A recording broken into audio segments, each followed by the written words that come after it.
Hello, आज आपका फिर से स्वागत है मेरे YouTube चैनल में। आज हम कक्षा 7 का पाठ 13 पढ़ेंगे, गति एवं समय। वीडियो देखने से पहले सब्सक्राइब जरूर करें। चलिए शुरू करते हैं। गति एवं समय। देखिए, गति का अर्थ होता है जैसे स्पीड, समय मतलब टाइम। तो इसके बारे में हम पढ़ेंगे। कक्षा 6 में आपने विभिन्न प्रकार की गतियों के बारे में पढ़ा था। आपने यह भी पढ़ा था कि किसी वस्तु की गति किसी सरल रेखा के अनुदिश, वृत्ताकार या आवृत्ति हो सकती है। क्या ये 3 प्रकार की गतियां आपको याद हैं? जैसे कि सरल रेखीय गति होती है जो सीधी रेखा में चलती है, मतलब जैसे मान लो हम चल रहे हैं सीधे सीधे, तो ये होगी सरल रेखीय गति।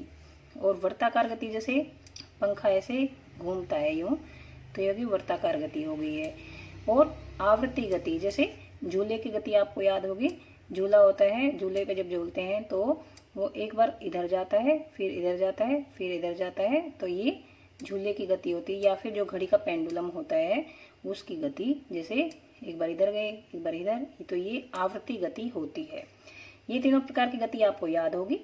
सारणी 13.1 में गतियों के कुछ सामान्य उदाहरण दिए हैं। प्रत्येक उदाहरण में गति का प्रकार पहचानिए। जैसे ये सारणी 13.1 है। मार्च पास्ट करते सैनिक जब चलते हैं तो उनकी रेखा जो गति होती है वो सरल रेखीय गति होती है। और उनके जो हाथों की गति होती है वो आवृत्ति गति होती है। सीधी सड़क पर चलती बैलगाड़ी, इसकी गति होगी सरल रेखीय गति। दौड़ते धावक के हाथों की गति ये होगी, एक बार हाथ आगे जाते हैं, एक बार पीछे जाते हैं, एक बार आगे जाते हैं, एक बार पीछे जाते हैं, तो ये आवृत्ति गति होगी। चलती साइकिल के पैडल की गति, पैडल ऐसे ऐसे घूमता रहता है, चलता है जब साइकिल चलती है तो ये कौन सी गति होगी? वृत्ताकार गति या वृत्तुल गति। सूर्य के चारों ओर पृथ्वी की गति, सूर्य है जैसे ये और इसके चारों ओर पृथ्वी घूमती है, तो ये कौन सी गति होगी? ये होगी वृत्ताकार गति, ऐसे, क्योंकि ये उसके चारों तरफ ऐसे घूमती है। झूले की गति, जैसे झूला है तो झूला एक बार ऐसे जाता है, एक बार ऐसे जाता है, तो ये होगी आवृत्ति गति होगी। ये गोलक जो होता है ये पेंडुलम होता है, जो घड़ी का पेंडुलम इसी तरह से होता है, तो इसकी भी आवृत्ति गति होगी। ये भी एक बार ऐसे जाता है। ये हमारा सामान्य अनुभव है कि कुछ वस्तुओं की गति मंद होती है, मतलब कुछ वस्तुएं तो धीरे चलती हैं और कुछ वस्तुएं तेजी से चलती है, मतलब उनकी गति तीव्र होती है। अब हम पढ़ेंगे मंद और तीव्र गति। मतलब हम कुछ गतियों को तो मंद गति कहते हैं, कुछ गतियों को हम तीव्र गति कहते हैं। ऐसा क्यों? हम जानते हैं कि कुछ वाहन अन्य वाहनों की अपेक्षा तेजी से चलते हैं। यहाँ तक कि एक ही वाहन विभिन्न समय पर तीव्र अथवा मंद गति करता है। मतलब एक ही वाहन, जैसे मान लो कोई गाड़ी है, वो विभिन्न समय पर कभी वो तेज भी चल सकता है, कभी वो धीरे भी चल सकता है, तीव्र भी चल सकता है, या फिर मंद गति से भी चलता है। सरल रेखीय पथ के अनुदिश गति करने वाली 10 वस्तुओं की सूची बनाइए। ऐसी 10 वस्तुओं के नाम लिखने हैं आपको जो सरल रेखीय पथ पर चलते हैं, मतलब सीधे सीधे चलते हैं। जैसे गाड़ियां चलती हैं सड़क पर, हम चलते हैं, तो इस प्रकार जो सरल रेखीय गति में चलते हैं उनकी 10 वस्तुओं की सूची बनानी है। इन वस्तुओं की गति को 2 वर्गों में, मंद और तीव्र में बांटिए। कौन सी वस्तु तेज चल रही है, कौन सी धीरे चल रही है, ऐसे आपको 2 ग्रुप बनाने हैं। जो वस्तु धीरे चल रही है उनको एक ग्रुप में रखना है, जो तेज चल रही है उनको दूसरे ग्रुप में रखना है। आपने यह कैसे निश्चित कर ले कि कौन सी वस्तु मंद चल रही है या फिर कौन सी वस्तु तीव्र चल रही है? मतलब एक ग्रुप में आपने उन वस्तुओं के नाम लिख दिए जो धीरे चलती हैं, एक ग्रुप में उन वस्तुओं के नाम लिख दिए जो तीव्र चलती है। लेकिन ऐसे आपने कैसे डिसाइड किया? क्योंकि कई बार हम देखते हैं, जैसे अगर मैं आपसे पूछूं कि गाड़ी और बैलगाड़ी में कौन सी तेज चलती है, तो आप निश्चित रूप से गाड़ी का नाम लोगे, या फिर गाड़ी और मोटरसाइकिल में पूछो कौन सी तेज चलती है तो गाड़ी का नाम लोगे। लेकिन कई बार हम देखते हैं कि कहीं पर गाड़ी फंस जाती है और मोटरसाइकिल आगे निकल जाती है, तो आप ये कैसे निश्चित करोगे कौन सी वस्तु धीरे गति से चलती है, कौन सी वस्तु तेज गति से चलती है? यदि किसी सड़क पर कई वाहन एक ही दिशा में चल रहे हो तो हम ये आसानी से बता सकते हैं कि उनमें से कौन सा वाहन अन्य की तुलना में तीव्र गति कर रहा है। हम इजीली ये बता देते हैं। तो आइए हम सड़क पर चलने वाले वाहनों की गति को देखते हैं कि कैसे वाहन चल रहे हैं, कौन सी गति उनकी धीरे गति में चल रही है या तेजी गति में चल रहे हैं। क्रियाकलाप 13.1। अब देखिए, कुछ ये वाहन है, ये दिखा रखे, इसमें आप सब गाड़ियों को देखिए। ये वाली गाड़ी देख ली है, ये गाड़ी देख ली है, ये गाड़ी, इसमें सबसे आगे गाड़ी ग्रे कलर वाली गाड़ी, ये वाली गाड़ी जो है वो सबसे आगे चल रही है, ये वाली गाड़ी। और सबसे पीछे कौन सी गाड़ी चल रही है? ये वाली गाड़ी चल रही है। अब हम दूसरा चित्र देखेंगे, इसमें देखिए ये ग्रे कलर की गाड़ी कहाँ चली गई, ये आगे निकल गई है, और ये वाली गाड़ी ये फिर पीछे ही है।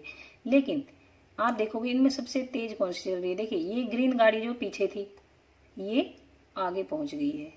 देखिए इन दोनों को आप कंपेयर करोगे तो ये देखिए दोनों देखिए एक साथ। इसमें हम देखेंगे कि जो हरी वाली गाड़ी है, ये वाली गाड़ी ये तेज चल रही है क्योंकि ये भी वहीं पर है और ग्रे वाली भी आगे निकल गई, वैसे उसी स्थिति में सबसे आगे थी। लेकिन जो हरी वाली गाड़ी थी पीछे थी और ये आगे पहुंच गई है। तो हम क्या देखेंगे कि जो हरी वाली गाड़ी है वो तेज चल रही है। तो हमने ये देखा है कि कौन सा वाहन सबसे तीव्र गति कर रहा है, इनमें से सबसे मंद गति कौन कर रहा है। तो सबसे मंद गति तो ये वाला कर रहा है, जो ये वाइट नीले नीले से कलर की ये आसमानी से कलर की जो गाड़ी है।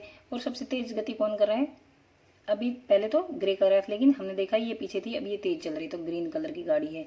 अब कौन मंद और कौन तीव्र गति करता है, इसका निर्णय करने में वस्तु द्वारा किए गए काल अंतराल में चली गई दूरी हमारी सहायता करती है। तो अब हम यह क्या कह सकते हैं कि कौन सी वस्तु की तीव्र चल रही है या कौन सी मंद चल रही है। तो इसका हम कैसे निर्णय लेते हैं, काल अंतराल में चली गई मतलब किसी समय में कोई वस्तु कितनी दूरी तय करती है। जैसे कि मान लो हम किसी अपने मित्र को छोड़ने जाते हैं और बस चलती है, तो बस के चलते ही हम अपनी साइकिल को भी पैडल मारना शुरू कर देते हैं। 5 मिनट के बाद हम देखेंगे कि बस काफी दूरी पर चली गई है, हम पीछे रह गए हैं। तो क्या आप तब ये कहेंगे कि बस साइकिल से तीव्र गति कर रही है? हाँ, तब हमें लगेगा कि बस है वो साइकिल से तेज गति से चल रही है। हम प्राय यह कहते हैं कि तीव्र चलने वाले वाहनों की चाल अधिक होती है, मतलब हम कहते हैं कि जो तेज चलती हैं जो गाड़ियाँ उनकी चाल तेज होती है, अधिक होती है। 100 मीटर की दौड़ अगर लगाएंगे तो यह निर्णय करना सरल होता है कि किसकी चाल अधिकतम है, मतलब कौन तेज दौड़ रहा है कौन धीरे दौड़ रहा है। जो धावक 100 मीटर दूरी तय करने में सबसे कम समय लेता है उसकी चाल अधिकतम होती है, मतलब उसकी गति तेज होती है। तो हम तीव्र गति और धीमी गति में कैसे अंतर स्पष्ट करेंगे, जैसे मान लो हमें 10 मिनट में मान लो एक गाड़ी, जैसे मान लो ये है ए, लगा ली ए, अब 10 मिनट में यह है यहाँ तक मतलब कितनी दूरी तक पहुँचती है, ये तो ये कर सकते हैं। जैसे ये ए गाड़ी है 10 मिनट में यहाँ तक पहुँची है, कितने मिनट में 10 मिनट में।